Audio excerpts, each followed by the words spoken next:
학개 3장 8절 한 구절을 보겠습니다.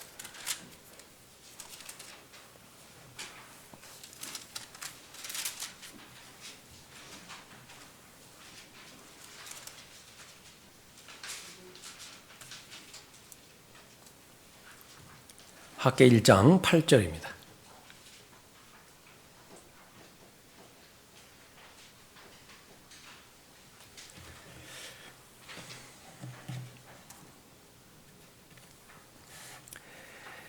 너희는 산에 올라가서 나무를 가져다가 집을 건축하라.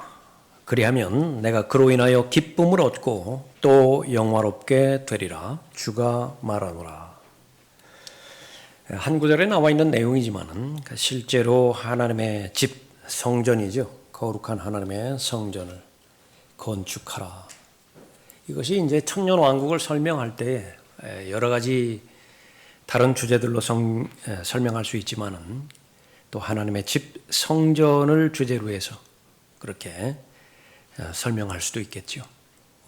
궁극적으로는 하나님께서 무한한 영광을 받으실 텐데 또 예언의 모든 말씀이 성취될 텐데 또 하나님의 성전을 통해서 그렇게 계속 하나님의 말씀이 성취된다라고 하는 사실을 볼 수 있습니다. 교재가 두 교재가 있죠. 우선 첫 번째 성전을 통해 계시된 재림의 영광이라고 하는 제목, 그것을 우선적으로 보겠습니다.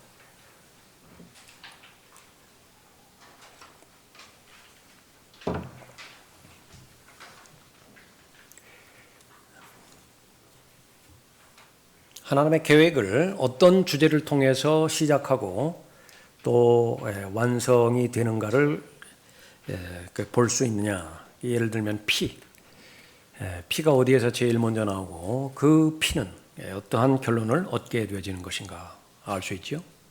통치가 어떻게 하나님께서 계시를 시작하셨고 어떻게 완결되어지는가. 성전도 마찬가지입니다. 어떤 동기와 목적에서 성전에 대해서 계시해 주셨고 그 예언의 말씀은 어떻게 성취가 되는 것인가. 성경 전체를 조명해 볼 수 있죠.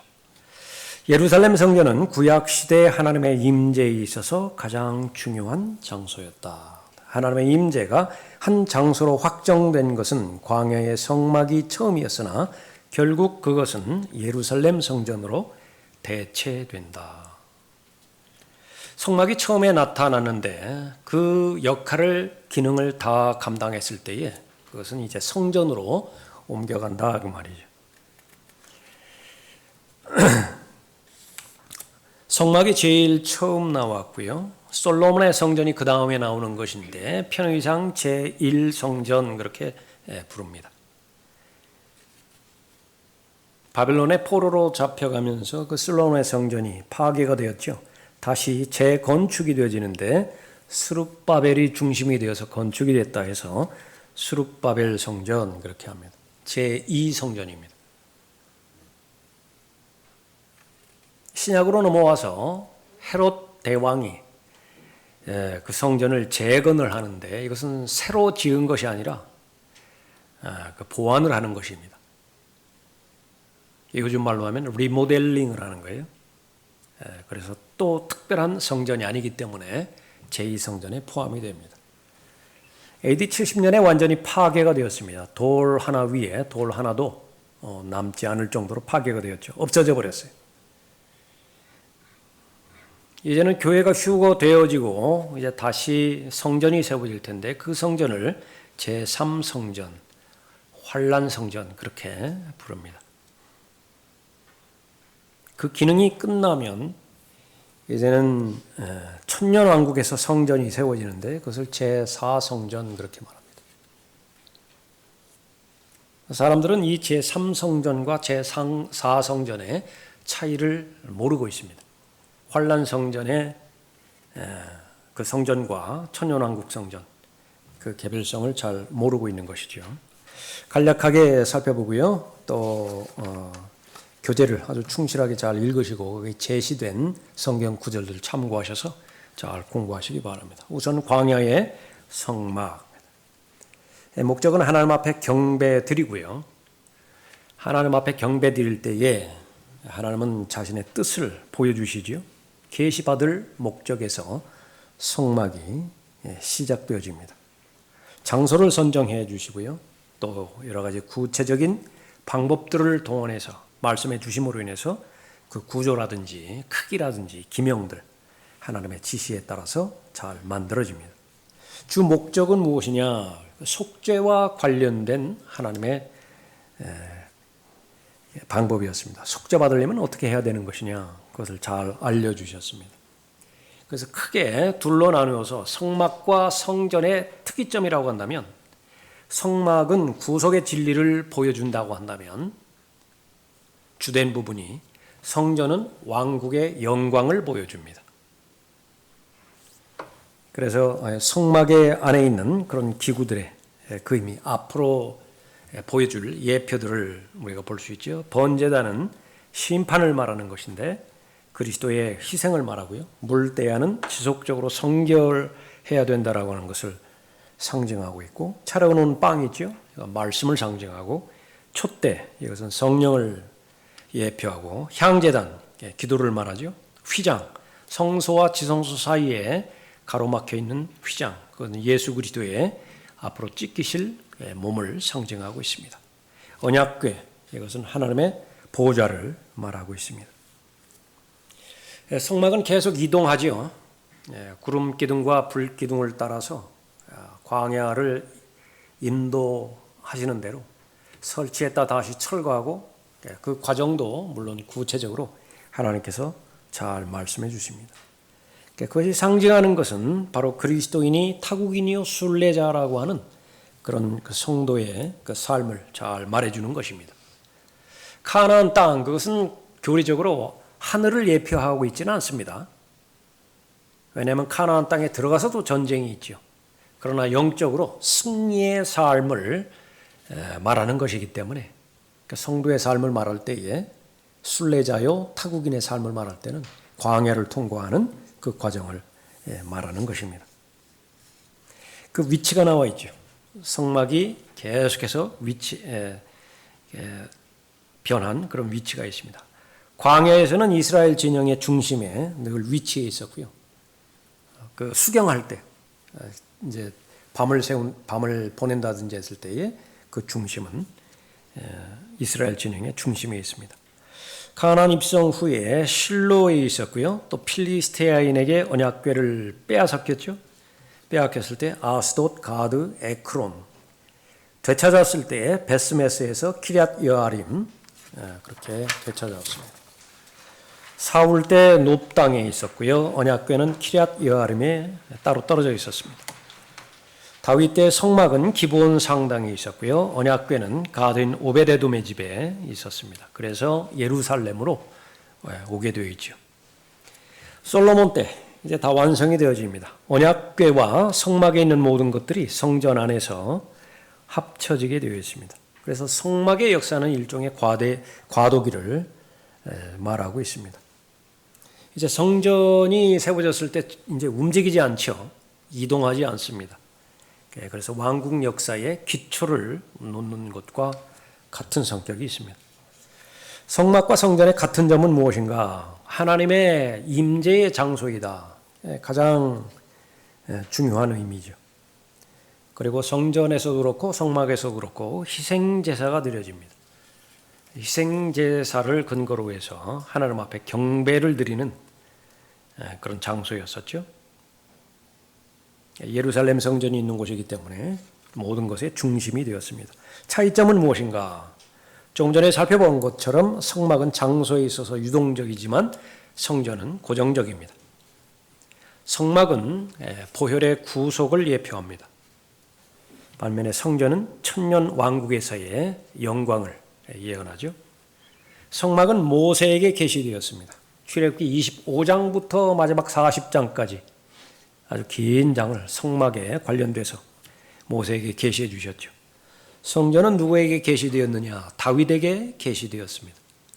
다윗이 성전을 짓지는 않았지만 계시를 해 주셨는데, 그것은 무엇과 관련이 되느냐? 다윗에게 주어주신 언약, 사무엘하 7장에 나오는 다윗의 언약과 아주 직접적으로 연결이 되어 있습니다.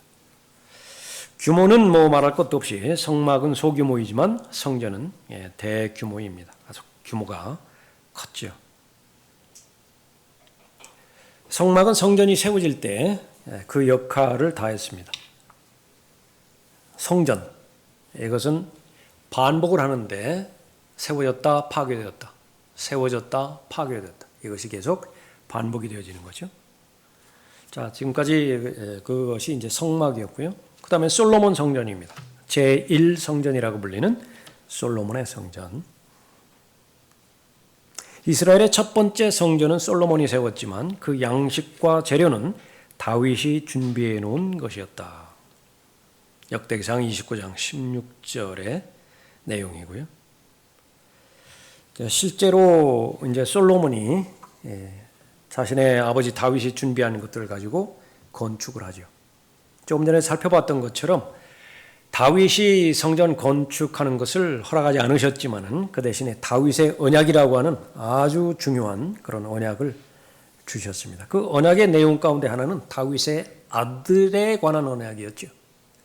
다윗의 아들이 바로 하나님의 집을 짓게 되어지는 것입니다. 두 가지로 나눠 봅니다. 하나는 역사적인 적용에서 솔로몬이 하나님의 집을 짓지요. 교리적으로는요, 다윗의 아들인 예수 그리스도께서 천년 왕국 때에 화평의 통치자로서 재림하셔서 그 성전의 주인이 되실 것입니다. 그래서 그 솔로몬의 왕국, 그것은 열왕기상 40장 20절 이후에 살펴보는 것처럼 천년 왕국에 대한 아주 강력한 예표가 되는 것입니다. 온 세계의 중심이 되어지는 것이고요. 모든 이방 나라들이 솔로몬 왕을 경배하기 위해서, 아련하기 위해서 빈손으로 오지 않죠. 하나님 앞에 귀중품들을 가지고 경배하는 것입니다. 그래서 솔로몬 성전 가장 중요한 의미는 천년 왕국 성전을 예표합니다. 천년 왕국, 그것은 예수 그리스도의 재림과 더불어서 시작되어지기 때문에 솔로몬의 성전은 재림을 또한 예고하는 것입니다. 구조는 어떻게 되는 것인가? 열왕기상 6장 7장에 나와 있고요. 병행 구절로 역대기야 3장 4장에 그렇게 나와 있습니다. 성막과 마찬가지로 지성소, 성소, 뜰로 구분이 되었습니다. 뜰에는 안뜰과 바깥뜰로 그렇게 나뉘어져 있고요. 그 규모에 있어서는 거기에 제시된 것처럼 아주 그 규모가 매우 컸습니다. 본 건물이 있고요. 본 건물이라고 하는 것은 성소와 지성소가 나와 있죠. 성소의 크기가 나와 있고 또 지성소의 크기가 나와 있는데 지성소는 20큐빗 입니다. 그 크기가. 지성소 안에는 언약궤가 있고 두 그룹이 있는 것은 성막과 동일하나 그룹의 크기는 더 크다라고 하는 사실을 알고 있습니다. 성소가 있죠. 성소 안에는 향제단과 빵을 차려놓은 상과 금촛대가 있는 것, 그건 성막과 동일합니다. 그러나 숫자가 좀 다르지요. 여러 개 있습니다. 안뜰이 있습니다. 안뜰에는 물대야가 10개씩 있고요. 그 다음에 대형 번제단이 있는데 그 규모는 20큐빗, 20큐빗, 10큐빗입니다. 9m, 9m, 4.5m 정도니까 아주 커다란 그런 번제단이 있습니다. 건물 구조가 성막의 2배인 것을 감안할 때 뜰도 성막의 2배인 200큐빗 곱하기 100큐빗, 90m 곱하기 45m 정도. 거의 축구장이 좀 크지만은 오늘날의 축구장 크기 그 정도 볼 수 있다, 그렇게 볼 수 있습니다. 솔로몬 성전의 역사. 성전은 이스라엘의 모든 것들의 중심이 되었고요. 특히 남쪽 왕국, 북쪽 왕국이 갈라진 이후에 왕권의 정통성과 더불어 종교적인 정통성까지 남왕국에 남아 있었죠. 그것은 성전 때문에 그렇습니다. 북쪽에는 성전이 없어요. 남쪽에 성전이 있기 때문에 정통성까지 이어받았다, 그렇게 봅니다.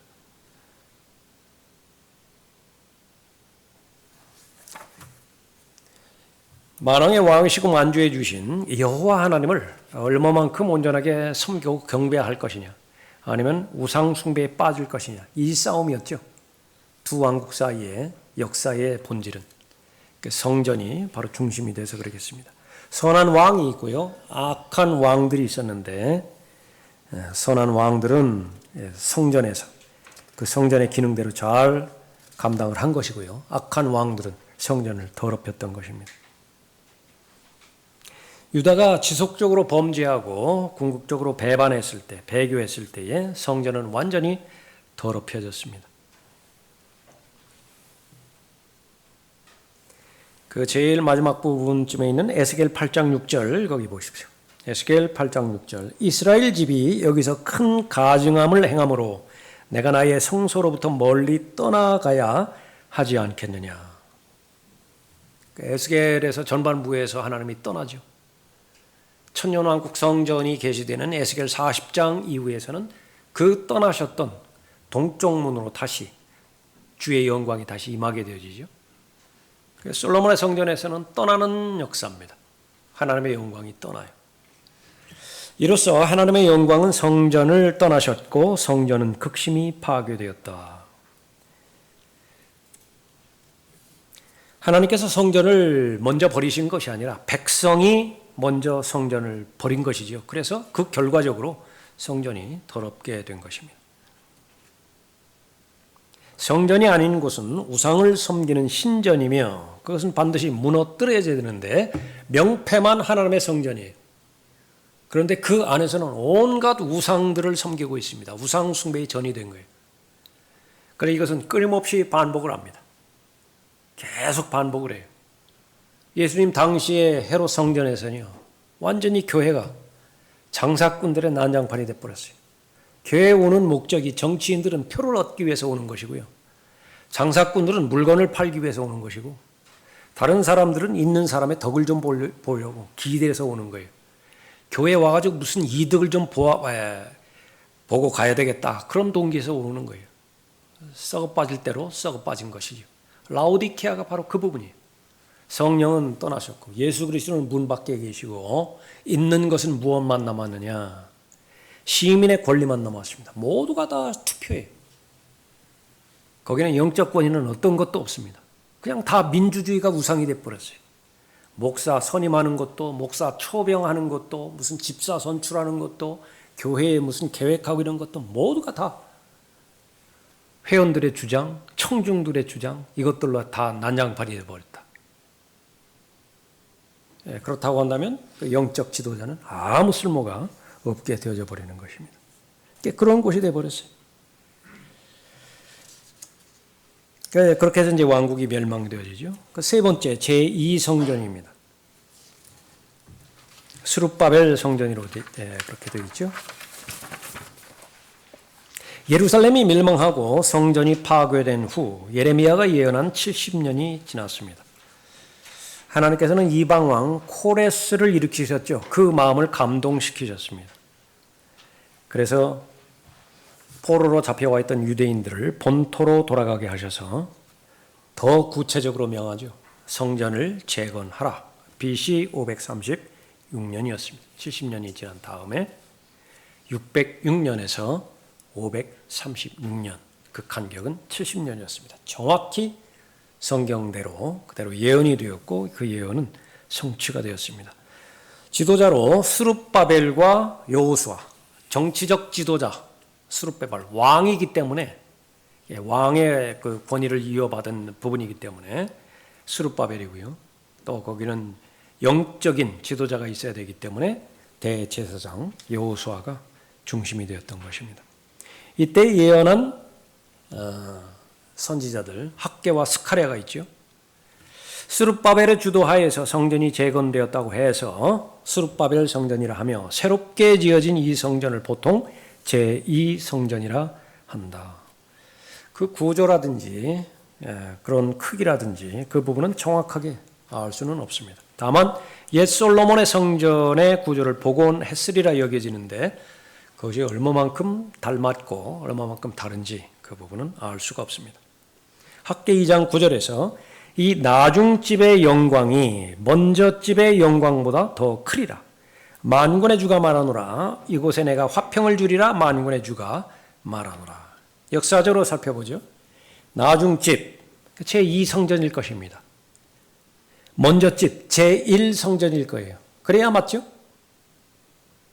제1성전이 먼저 거예요. 제2성전이 나중 거예요. 그러나 교리적으로는 제4성전이 있습니다.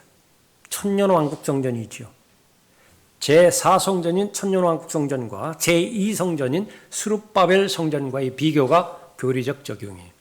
그 내용입니다. 문맥적으로 여기서 먼저 집은 솔로몬 성전을 말하고 나중 집은 스룹바벨 성전을 말한다. 하지만 실제로 이 성전이 솔로몬 성전의 영광보다 더 컸다고 말할 수는 없다. 초라하죠. 사실상 이 나중집은 후에 세워질 천년 왕국 성전을 예언한 것이라. 학개 2장 21절 22절에 나와 있는 내용입니다. 유다 총독 스룹바벨에게 일러 말하라. 내가 하늘들과 땅을 진동시키고 또 내가 왕국들의 보좌를 전복시키며 이방 왕국들의 세력을 멸망시키고 병거들과 거기에 탄 자들을 내어 던지리니 말들과 말 탄 자들이 각기 자기 형제의 칼에 쓰러지리라. 역사적으로 일어나지 않았어요. 스룹바벨 성전에서는. 교리적으로 재림 때 예수 그리스도를 통하여 이루어질 것입니다. 학개 2장 6절에서 만군의 주가 이같이 말하노니 조금 있으면 하늘들과 땅과 바다와 육지를 내가 또 한 번 흔들 것이요 또 내가 모든 민족들을 진동시키리니 모든 민족들의 열망이 이르리라.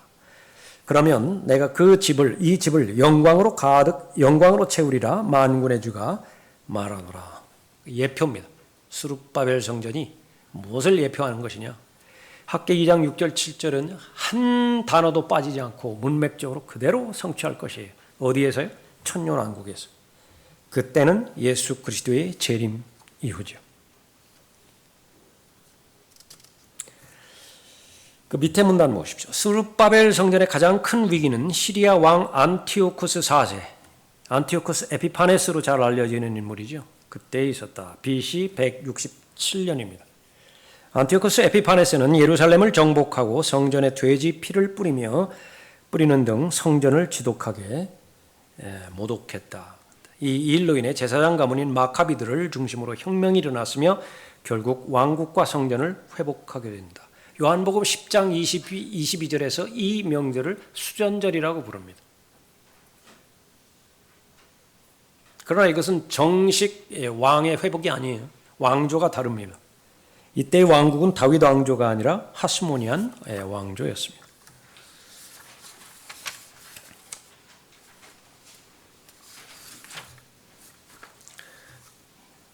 헤롯 성전, 마카비들의 독립왕국은 불과 한 세기도 넘기지 못했고 BC 63년 이스라엘은 다시 로마의 속국으로 전락하게 된다. BC 그 536년을 기점으로 해서 제국의 역사가 바뀌어지죠. 바빌론에서 페르시아로. 63년도 마찬가지입니다. 분기점입니다. 로마의 통치가 시작되어지는 연도예요. 어디예요? 예루살렘, 유다 지역에. 다행히 성전은 파괴되지 않았으며 유대인들은 성전에서 그들의 규례에 따라 예배드리는 것을 허용받았지만 헤롯이라고 하는 에돔인이 로마로부터 유대 땅의 왕권을 받게 된다. 그래서 이 헤롯 왕은 건축 전문가로 이름이 나 있습니다. 토목 전문가예요. 많은 건물들을 세웠는데 그 가운데 유대인의 환심을 사고자 이 스룹바벨 성전을 리모델링합니다. 성전을 재건축하게 되고요.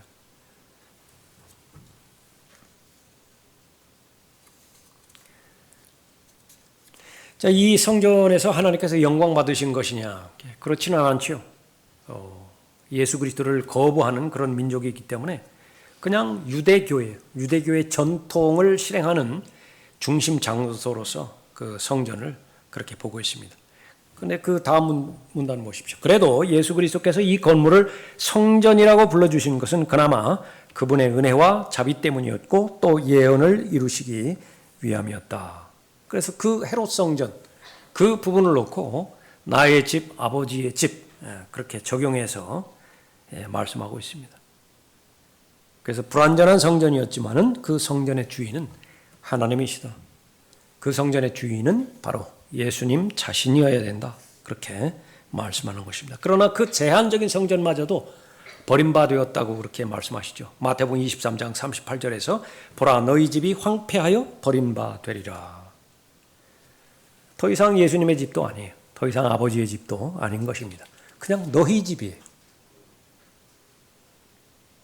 그래서 과거 솔로몬 성전의 경우처럼 하나님의 임재가 떠난 곳은 파괴될 수밖에 없다. 그렇게 나와 있죠. AD 70년에 로마 장군 티투스에 의해서 파괴가 되었는데 처절하게 파괴되었습니다. 돌 하나도 돌 위에 남지 않고 파괴될 것이라고 하는 예언이 그대로 성취되었습니다. 그 이후로 약 2000년이 흘렀어요. 1900년 이상 동안 예루살렘에는 어떠한 성전도 존재하지 않게 되었습니다. 그럼 그 사이에는 무엇이 버티고 있는 것이냐? 모슬렘들이 세운 바위 사원입니다. 오마르 사원이라고 하는 그 사원이 지금까지 버티고 있는 것이죠. 그 다음에 예언된 성전이 제3성전으로 보는 환란 성전입니다. 현재 예루살렘 바위 사원이 있는 그 자리는 그 옛날 솔로몬 성전이 있던 자리다. 스룹바벨 성전, 헤롯 성전 모두 이곳에 있었으며 다윗이 아라우나의 타작마당을 샀던 자리이기도 하고 더 멀리는 아브라함이 이삭을 드린 자리이다. 창세기 22장에서 이삭을 바친 곳이 있죠. 바로 성전 자리입니다. 성전터예요. 성전이 세워지기 위해서 사전 준비가 필요하죠. 그러니까 여기에 아주 중요한 역할을 하는 것이 그 밑에쯤에 있는 성전연구소라고 하는 곳이 있습니다. Temple Institute. 이곳은 성전의 모형을 갖추어 놓고 탈무드 학교를 세우고 레위인들을 찾아내고 성전 복원 준비를 하는 곳입니다. 그래서 에스겔 40장에 예언되어 있는 성전 모양을 근거로 건축 모델을 만들어 놓고 있었고 또 기초석을 비롯한 많은 기명들을 만들어 놓았습니다. 자, 그것이 이제 하드웨어라고 한다면 소프트웨어도 필요하겠죠. 거기에 10줄 악기부터 시작해서 메노라, 촛대, 붉은 암송아지, 민수기 19장에서 붉은 암송아지가 제사와 관련돼서 나오죠. 이미 생산되기 시작했어요. 붉은 암송아지. 차려놓은 빵, 그것이 완성되면요 메시아가 오시고요. 최종적으로 중요한 것은 이제 언약궤죠. 무엇보다 언약궤가 있어야 하는데 언약궤의 행방에 대해서는 여러 이설들이 있지만 그들은 통곡의 벽 안쪽 깊은 바위 아래에 숨겨져 있다고 믿는다. 성경의 예언은 어떻게 되는 것이냐? 어쨌든 재건돼요. 유대인들에 의해서 재건될 것입니다. 그러면 지금 버티고 있는 바위 사원, 그건 어떻게 될 것이냐? 여러 가지 가정의 경우가 있습니다. 조금 이따 살펴보기로 하고요. 그 성전이 건립됐다고 해서 그러면 유대인들과 하나님과의 관계가 회복이 되어지는 것이냐? 그것은 아닙니다. 그래서 이 제3성전, 환란 성전이라고 하는 것은 예언을 이루어가기 위해서 필수적으로 세워지는 성전이지만은 하나님의 영광과는 관계가 없어요. 분명히 성전은 유대인들에 의해 재건될 것이다. 그러나 분명히 알아야 될 사실은 이제 만들어질 제3성전은 예수 그리스도를 위한 성전이 아니라 적 그리스도를 위한 성전이라고 하는 사실이다. 유대인들은 메시아를 기다리는 민족이죠. 그러나 분별하지 못하면 또 다른 예수를 받아들이게 되어 있어요. 그것이 요한복음 5장 43절 말씀이죠. 내가 나의 아버지의 이름으로 왔으나 너희가 나를 영접하지 아니하였도다. 악한 세대입니다. 만일 다른 자가 자기 이름으로 오면 너희는 그를 영접하리라. 대환란 때에 적그리스도가 그곳에 들어가 자신을 하나님이라고 주장할 텐데 그것이 바로 오늘날 유대인들이 준비하는 제3성전이다. 최선을 다해서 아주 열심을 다해서 성전을 건립했다 하더라도 그 재물은 받아들여지지 않아요. 이미 그 제물은 십자가에서 이미 다 완성되었기 때문에 그런 것이죠. 다만 이스라엘의 독립과 정체적인 독립과 또 앞으로 재림에 관련된 예언들을 성취해가는 그런 차원에서 이 환란 성전을 세워주실 것입니다. 유대인들이 그 성전에서 희생제물을 드리지만은 하나님께서는 받지 않으실 것이고요. 그마저도 희생제물을 드리는 그 의식마저도 적그리스도에 의해서 그 대환란의 중간에 금지가 될 것이에요. 다니엘 9장 27절에서 그가 많은 사람들과 더불어 한 주 동안 언약을 확정하고, 어떤 언약이죠? 화평에 관련된 언약인데 성전 제사 포함이 되는 것입니다. 그 주의 중간에 그가 희생제와 예물을 금지시킬 것이요, 그는 가증함을 확산시킴으로 황폐케 하리니 진멸할 때까지 할 것이며 정해진 것이 황폐케 한 자에게 쏟아지리라. 무엇을 말해요? 그 성전은 다시 파괴가 됩니다. 적그리스도가 충분히 더럽힐 것이지만 완전한 파괴는 예수 그리스도의 재림 때 이루어질 것이다. 마지막 제4성전, 천년왕국성전입니다. 이 네 번째 성전은 에스겔 40장에 계시된 그 성전입니다. 그래서 조금 전에 살펴봤던 것처럼 환란성전과 천년왕국성전을 구분하지 못하죠. 그래서 그냥 제3성전 그것을 끝내버립니다. 그래서 성경에서는 제1성전, 제2성전 그것을 말한다라고 한다면 4성전까지 가는 거예요. 천년왕국성전까지 가는 것입니다. 자, 천년왕국성전에서 이제 다른 부분들이 있습니다. 1차적으로 없는 것들이 있죠. 물대야가 없습니다. 이미 다 깨끗하게 되어졌기 때문에 금촛대도 없어요. 예수님께서 빛이시기 때문에 촛불이 필요 없습니다. 차려온 상, 빵을 차려놓은 상이죠. 예수님께서 하늘에서 내려온 생명의 빵입니다. 그 빵이 직접 내려와 계시죠. 빵에 관한 모든 예표를 다 성취하셨습니다. 향제단, 기도를 상징하죠. 제사장의 중보 사역을 보여주는 것인데, 지금 현재 제사장으로 계신, 대제사장으로 계신 예수 그리스도께서 내려오셨기 때문에 향제단도 그 기능이 더 이상 필요 없습니다. 휘장, 이미 십자가에서 예수님의 몸이 찢겨졌을 때 휘장은 찢겨졌죠. 그래서 천년왕국 때 예수 그리스도께서는 백성들에게 자신을 공개하십니다. 누구든지 볼 수 있다고. 가리지 않아요. 언약궤. 언약궤의 가장 큰 의미는 하나님의 임재죠. 하나님께서 계시는 곳입니다. 그러나 천년왕국 동안에 왕께서 거기 계시다. 이름이죠. 친히 거기 계시기 때문에 언약궤도 필요 없습니다.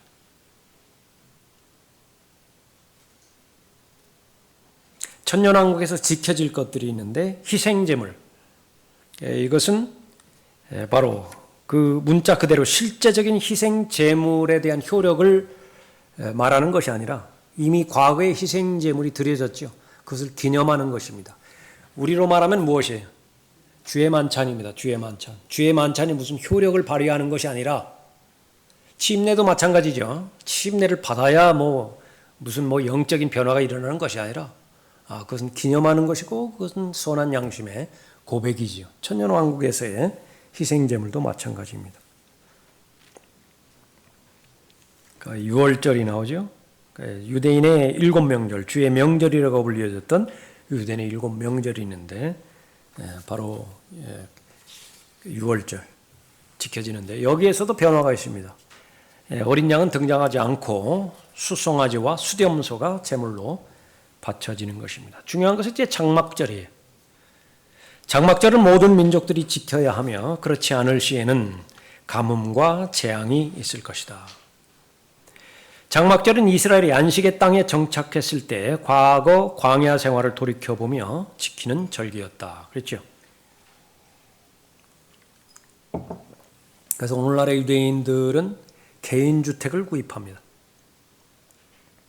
개인주택을 구입하지 못한다 그러면 최소한 빌라를 구입을 해요. 연립주택, 아파트는 안 합니다. 왜 그런지 아세요? 최소한 그 연립주택 거기에는 테라스라도 있죠.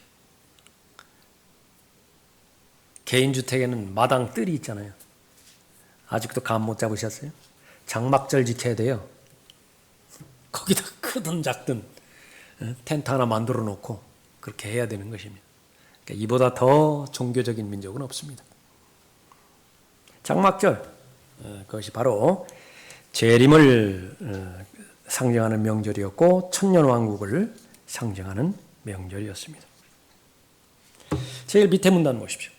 가장 중요한 것은 바빌론 포로기 때 떠났던 주님의 영광이 에스겔 성전으로 돌아오는 것이다. 성전에는 육신을 입으신 하나님께서 계실 것이고 그분은 또한 그 왕국의 왕이시며 그래서 그 왕국은 완전한 신정국가가 될 것이고 그 왕의 도성도 위대한 이름을 얻을 것이다. 즉 주께서 거기 계시다가 그 이름이다. 참으로 예루살렘 성전은 예표적으로나 예언적으로나 천년왕국의 영광을 잘 보여준다. 성전은 이 지상에 세워질 위대한 하나님이시며 위대한 왕이신 분의 보좌이다. 성경 전체를 이 성전이라고 하는 주제로 해서 다 본 거예요. 자, 우리가 학계를 지금 공부하고 있죠. 2장으로밖에 이루어지지 않고 그 중심이 성전 건축에 별로 중요하지 않을 것 같지만은 실제로는 이 2장에 다 들어있어요. 하나님의 계획이, 왕국에 관련된 계획과 또 예수 그리스도의 통치에 관한 계획이 다 들어있습니다. 두 번째 교재 보십시오. 하나님의 성전 건축이죠. 8절이었습니다. 너희는 산에 올라가서 나무를 가져다가 집을 건축하라. 그리하면 내가 그로 인하여 기쁨을 얻고 또 영화롭게 되리라. 이 부분만 생각해 보죠. 그로 인하여 기쁨을 얻고 또 영화롭게 되리라. 천년왕국이죠. 재림이죠. 예언의 모든 성취이죠. 그것이 무엇을 통해서 이루어지는 것이냐 그러면 바로 건축을 통해서 이루어지는 것입니다. 자, 역사적으로 에스라 5장에서 유대인들에게 말씀하신 부분이고요. 그러나 예언적으로는 재림 때 바로 성전 재건축에 관련된 것을 말하는 것입니다. 성경에 따르면 한 유대인 성전이 있게 될 것인데 그 안에 거룩한 장소, holy place, 거룩한 장소가 있죠. 데살로니가후서 2장 3절과 또 마태복음 24장 15절에 따르면 죄의 사람 멸망의 아들이 나타날 거예요. 멸망에 가증한 것이 거룩한 곳 지성소에 서게 되는 것을 볼 거예요. 이것은 새로운 것이 아니라 구약에 다 예언되어 있습니다. 그 대표적인 것이 다니엘 통해서 예언되었다 뿐이죠. 그것이 바로 성경의 예언입니다. 그러면 그곳으로 오실 그 장소, 시온산인데 성전산인데 거기에는 지금 모하메드의 바위돔이 서 있습니다. 모슬렘 사원인데요. 오마르 사원이라고 사람들은 그렇게 부릅니다. 너희는 산에 올라가서 그 나무를 가져다가 집을 건축하라. 그러면 이 부분을, 이 예언의 성취를 유대인들이 반드시 이루어야 될 텐데 방법은 무엇이냐? 몇 가지가 나와 있죠. 그중 하나는 바위돔을 해체하는 것입니다. 두 번째로는 성전산을 매입하는 거예요. 사는 거예요. 그런데 이 시도가 있었습니다. 1968년에 무슬림들에게 돈을 줄 테니까 그걸 팔으라고 했는데 그거 몇 평이나 되겠어요? 바위돔 써 있는 데예요. 68년도에 1억 달러라고 했습니다. 지금 시세로는 안 맞겠죠. 지금 우리나라에도 3억 달러짜리 교회가 있습니다. 어딘지 아세요? 3억 달러면 우리 돈으로 하면은 그 이전에, 환율 오르기 전에 3천억짜리예요. 모르세요?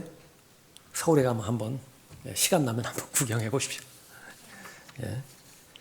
어쨌든 뭐 돈으로는 문제가 해결되지 않죠. 그 다음에 자연재해로 그 성전이 파괴되도록 기다리는 것이다. 가장 크죠. 이번에 그 지진 나가지고 튀르키예라고 하는 나라도 있다라고 하는 것을 그렇게 알았는데 그 시리아하고 근접이 되어 있습니다. 리타 규모 7.8, 5 정도만 돼도요. 지금 그 일본에서 그렇게 크게 됐을 때 6 근처 언저리였었죠. 그래서 막 고가도로 그렇게 무너지고 그러는데 그 영상 한번 보셨습니까? 그 서 있던 빌딩이요 그대로 내려앉아요. 미국에서 그 테러 쌍둥이 빌딩 내려앉을 때 그거 흡사하더라고요. 뭐 여러 가지 그 타이틀들을 그렇게 달았는데 그 아마겟돈이라고 하는 말도 나오더라고요. 아마겟돈이라고 하는 말 그렇게 쉽게 쓰면 안 되는데 그렇게 쓰는 거예요. 어림도 없어요. 그런 현상은 어림도 없다. 수천 명이 막 지금 막 5천 명, 6천 명의 그렇게 사망자가 그렇게 났는데 같은 시대를 살아가는 그런 사람으로서 안타깝기 그지없는 일들이지만 그러나 그런 현상들, 역사적 사실들을 보면 볼수록 그리스도인의 관점은 항상 모든 일어나는 일들이 다 모형이라고 그랬죠. 비유라고 그랬죠. 그러니까 그것을 성경에 초점을 맞춰야 돼요. 이러한 일들이 일어나는데도 성경에 대한 믿음이 그 사건이 일어나기 전이나 후나 비슷하다, 똑같다. 그러면 그 죽은 믿음이에요. 그것은 시대의 표적을 아는 것도 중요하지만은요. 알아야 되잖아요. 지금 그 달무리를 보고 내일 날씨가 어떻게 되는 것이냐. 요즘은 뭐 기온이라든지 온도라든지 그 날씨라든지 그 과거보다는 다르게 거의 마저 떨어져 있는 것인데 그 아는 것이거든요. 기술을 다 동원해 가지고서 위성을 다 동원해 가지고 그걸 다 판별하는 것인데 그런 것들에 대해서는 당연하게 신뢰를 두는 반면에 그것과는 비교할 수 없는 예수 그리스도의 재림의 표적, 교회 휴거라든지 대환란이라든지 천년왕국이라든지 이 부분에 대해서는 별 그 마음의 동요도 없다. 그러니까 믿는 것도 아니에요. 그거는 스가랴 14장 4절 말씀이죠. 올리브선에 서시게 될 때 둘로 나뉘어질 것입니다. 중간이 동쪽과 서쪽으로 갈라질 것이죠. 그 다음에 네 번째는 이제 예루살렘에 있는 다른 곳의 성전을 건축하는 것입니다. 그러면 성경을 벗어나는 것이. 그 다음에 다섯 번째는 모슬렘과 공동 프로젝트로 성전을 재건하려고 노력하는 것입니다. 이 부분은 아주 정치적인, 역사적인 부분에 있어서 아주 계속해서 끈질기게 추구되고 있는 그런 부분입니다. 이 모든 선택들은 이미 1917년에 있었던 발포화 선언이 있기 2000년 이전부터 세 부분에 기록된 문맥에서 논의되어 왔다. 예언으로 보면 사도행전 15장 16절에서 이 일 후에 내가 다시 돌아와서 쓰러진 다윗의 장막을 다시 세울 것이며 또 거기에 파괴된 것들을 다시 세워 일으키리라. 그리하여 남은 자들로 주를 찾게 할 것이며 또 내 이름으로 불리는 모든 이방인들도 그러하리라. 이 모든 일을 행하시는 주가 말하노라. 학계 1장 펴져 있습니까? 14절 보십시오. 14절. 1장 14절.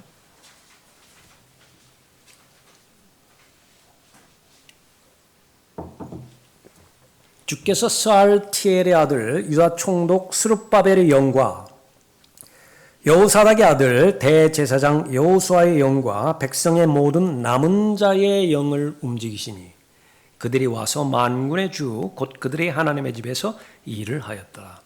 여기 남은 자가 나오죠. 그러니까 포로로 잡혀갔는데 다 돌아온 것이 아닙니다. 극히 적은 일부만 돌아와요. 남은 자들이에요. 그런데 이 본토에 있는 자들 가운데서도 모두가 다 같은 마음을 품는 것이 아니라 지금까지 살펴봤던 것처럼 성전 건축이 14년간 중단되었던 것은 외부의 요인이 아니었음을 계속해서 말하고 있죠. 내부의 무관심과 게으름 때문이었어요. 이것은 누가 타파해 나갈 것이냐? 바로 여호수아와 칼렙 같은 사람이 앞장서 있고 예나 지금이나 변함이 없어요. 소수의 성경대로 믿는 하나님의 사람들, 그 사람이 기치를 드는 거예요. 그러면 그것이 성경 안에서 발견되었다라고 한다면 따르는 것입니다. 소수의 남은 자들이. 이 시대에는 스룹바벨과 여호수아가 진두지휘하고요. 또 남은 자들이 하나님의 집에서 일을 하였더라. 그렇게 언급하고 있죠. 남은 자들로 주를 찾게 할 것이며 또 내 이름으로 불리는 모든 이방인들도 그러하리라. 이 모든 일을 행하시는 주가 말하노라. 성전 재건을 위한 유대인들의 노력이 있습니다.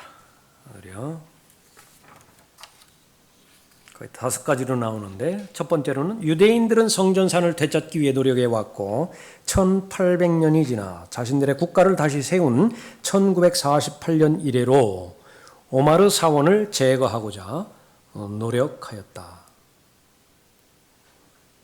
이 유대인의 노력, 오마르 사원을 제거하고 그 장소를 차지하려고 노력은 한결같이, 유엔은 말할 것도 없고 바티칸 이건 뭐 말할 것도 없고 나머지 심지어 미국마저도 철저하게 반대를 하는 거죠. 그것에 대한 기록들이에요. 이렇게 1967년 6.1 전쟁의 예도 거기 있었죠. 6.1 전쟁의 셋째 날에 유대인 낙하산 부대는 완전히 예루살렘을 해방하였고 성전 지역을 되찾았다. 그런데 거기에서 배교한 랍비들이 그것을 뒤로 물러서서 타협해버림으로 인해서 몇 번 기회가 있었는데, 오마르 사원을 제거할 기회가 있었는데 놓쳐버린 것입니다. 다시 한번 로마 카톨릭이 유대인들에게 압력을 가하자 그 멍청하고 어리석은 유대인 모세 다얀 들어보셨죠? 모슬렘들과 유화 정책을 폈는데 자신의 백성들을 이스라엘이 BC 1000년부터 AD 70년까지 경배했던 그 유일한 장소로부터 벗어나게 함으로 모슬렘의 요구를 들어주었던 것이다. 여기에 반기를 든 사람이, 대표적인 사람이 슐로모 고렌 랍비라고 하는 사람인데요. 이 사람이 이제는 유대인의 성전산 지역에서 기도하도록 모든 거의 요건들을 다 마련하는데, 또 거기 그 전체가 거기 뭐 최고 랍비단이라고 하는 기구에서 그것을 그 장소에서 유대인들이 기도하는 것을 금지를 시켰다. 전쟁이 일어나니까 또 그렇게 되면 그 경고의 내용 거기에 들어가 있죠. 이 장소가 신성한 장소라는 유대법에 따라 성전산에 입산하는 것은 모든 사람에게 금한다. 최고 랍비단에서 이렇게 만들었다. 또 한 번 놓쳐버린 것입니다. 세 번째, 그럼에도 불구하고 몇몇 유대인들이 바위돔을 제거하려 하자 1983년 랍비 요다 게츠, 이 사람이 무력으로 서쪽 벽을 뚫고 물 탱크가 있는 곳까지 나아갔다. 아주 용감한 유대인들이 많아요. 그래서 그 다음에 몇 번의 그 시도가 있었죠. 1984년에 6명의 남자가 모스크 폭발을 시도하였다. 그 모스크는 그 둥근 그걸 모스크라고 그러죠. 그래서 30파운드 폭약, 22개의 수류탄 준비해서 그렇게 했다라고 하는 그 부분이고요. 그 다음에 1986년, 그 다음에 1969년 그 일들도 있고요. 네 번째, 모스크 사원이 제거되면 유대인들은 성전을 재건할 만반의 준비가 다 되어 있다. 1967년 5월 20일 워싱턴 포스트는 한 광고를 냈는데, 유대인들이 낸 광고입니다. 성전 재건 프로젝트에 관련된 부분인데, 제목이 하나님의 인도하심과 도움으로 완성될 성전이라고 하는 그것을 광고하는 내용이었어요. 또 영국의 기독교 잡지 크리스티애니티 투데이라고 하는 그 부분에서는 그 성전과 관련돼서 보고한 내용을 실었는데, 뉴욕항의 26번 부두에서 예루살렘으로 가는 선적에 관한 내용이었다, 그렇게 말하고요. 내용은 무엇이냐? 규격에 맞게 잘려진 석회함 철도 차량 500대 분량, 뭐 싣고서 이렇게 쭉 가는 그 화물 열차 보죠. 500대 분량입니다. 500대 분량이 인디아나 베드포드에서 출발하였다라고 하는 내용입니다. 인디아나 셀러스버그에 있는 미국 화강암 협회 임원인 베티 페이스는 그 사람의 말이죠. 수천 톤에 해당하는 모든 주문이 최종 목적지가 어디로 향하는지는 결정되지 않은 채 뉴욕으로 가는 배에 실렸다. 이 화강암은 예루살렘에서 나는 화강암과 비슷하다. 모든 것이 이제 보안에 붙여진 채로 이동되었다라고 하는 사실만 보는 것입니다. 동시에 유대인 벽돌공들이 무슨 기술을 배우기 위해서 미국 인디아나 베드포드로 왔는데, 무슨 기술이냐? 공기 드릴 차감기 사용 방법 기술이. 바위 쪼개는 거.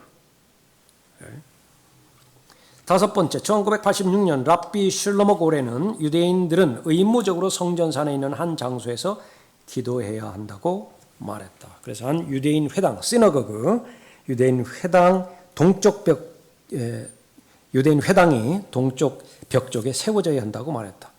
성전이 아니라고 한다면 최소한 회당만큼이라도 세워져야 된다. 그러니까 지금까지 계속 이런 그 부분들을 제시하는 것입니다. 1991년 템플 마운트 페이스풀, 아까 그 성전 연구소라고 하는 기구도 있었죠. 이것도 새로운 기구예요. 성전 템플 마운트 페이스풀, 거기에 수장이 게르손 살몬이라고 하는 사람인데 그 사람이 그 위치에 맞는 4,000톤의 기초석이 준비되었다고 그렇게 말하고요. 정기적으로 6개월마다 계속해서 그 기초석을 눕히는 작업을 한다, 그렇게 말을 합니다. 자, 마지막 부분에 성전에 대한 성경적 예언. 전능하신 하나님의 말씀이에요. 성전에 관해서 이러한 일상들이 이렇게 다양하게 벌어지는데 결국은 어떻게 될 것이냐. 아까 사도행전 15장 16절은 살펴봤죠. 아모스 9장 11절. 그날에 내가 무너진 다윗의 장막을 일으키고 그 틈을 막으리라. 또 내가 그의 파괴된 것들을 일으켜 옛날처럼 세우리니. 대환란 때에 건물이 세워질 것이냐, 장막이 세워질 것이냐. 그러나 성경에서는 성막과 성전, 그걸 똑같이 성전이라고 부릅니다. 문제가 되는 것은 언약궤예요. 언약궤가 있으면 똑같은 하나님의 임재를 표명하고 있는 것이죠.